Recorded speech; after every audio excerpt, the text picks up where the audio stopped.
Voilà encore un soir, voilà encore une fois où je ne viens pas pour me faire voir, mais pour chercher une page blanche pour écrire mon histoire à l'encre noire.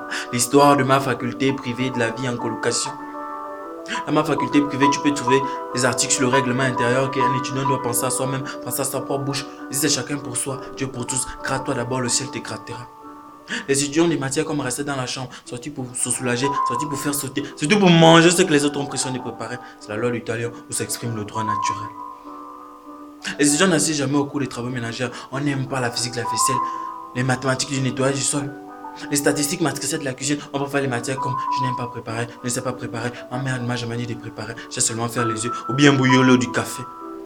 J'ai travaillé hier, j'ai fait la vaisselle hier, en fait tout le monde a travaillé hier. Aujourd'hui c'est la fête du travail donc on se repose. Les étudiants n'assistent jamais à la conférence de la mise au frigo. C'est pour ça qu'ils aiment poser les questions aux exposés de ceux qui ont mis. C'est ton jus, c'est pour qui? Je peux le boire. En tout cas que tu dises oui ou non, tôt ou tard il va le boire. Il y a des étudiants extrêmement brillants. Ceux-là sont des enfants à maman. Ils n'assistent qu'au cours d'informatique comme manipuler WhatsApp, naviguer sur Facebook. Ils sont certifiés sur Snapchat. Il y a des étudiants moyens. Ceux-là font semblant de faire sortir la poubelle et la salle de classe de la musique, la cuisine. Il y a les médiocres, les mauvais étudiants. Ils perdent tout leur temps à balayer la salle de classe de la maison, à essuyer les carreaux que les autres viendront marcher dessus avec des chaussures pleines de boue. Les médiocres, les mauvais aiment trop se faire voir. Ils se prennent pour les plus beaux. Ils se lèvent toujours tôt. Ils travaillent trop. Pendant que les as, les meilleurs, dorment tranquillement au cours du sommeil. Il est bon, il est doux, il est important parce qu'il a le plus gros des coefficients. Il y a d'autres qui apprennent vite, enfin. Ils se fâchent vite. Il y a d'autres qui sont des super, des as. Ils viennent des lycées, collèges et papa et maman. Ils ont des bacs avec mention. Ils respectent à la lettre le conseil de leurs parents. Papa m'a dit que je dois toujours fermer ma chambre. Maman m'a dit que je ne suis pas l'esclave des autres. Ils ont le dernier des smartphones, le dernier des iPhones. À 300 000, il a acheté son téléphone. Il mange les pâtes. Il n'a pas de matelas, il n'a pas de couette, il n'a plus de gel. Donc il l'utilise pour la cuisine, lequel on lave les assiettes. Enfin, tout ce qu'on veut, je cherche à laver les assiettes, les aisselles pour éviter l'odeur corporelle.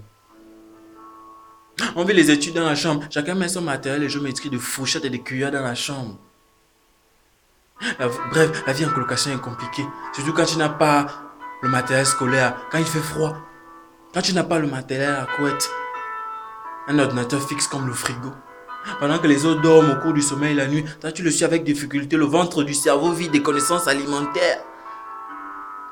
Si tu laisses ta part d'exo de nourriture dans le frigo, tu la trouveras bien traitée. Une bonne correction comme celle du prof. Qui a fait ça? Qui a appris? Je ne sais pas. Ce n'est pas moi. L'étudiant le plus doué, c'est celui qui dort rassasié à côté de celui qui a le ventre affamé. Quand la boue de la salle de classe de la maison est grillée, il n'y a jamais l'argent pour cotiser. On préfère utiliser la torche pour étudier. On aimerait que ce soit l'autre qui pense à dépenser, qu'il parte faire le marché, qu'il pense aussi à préparer. Mais on viendra seulement manger. On est venu ici pour rien faire, seulement pour étudier. Que ceux qui travaillent, travaillent. Qu'on ne vienne pas me déranger quand je suis en train d'étudier.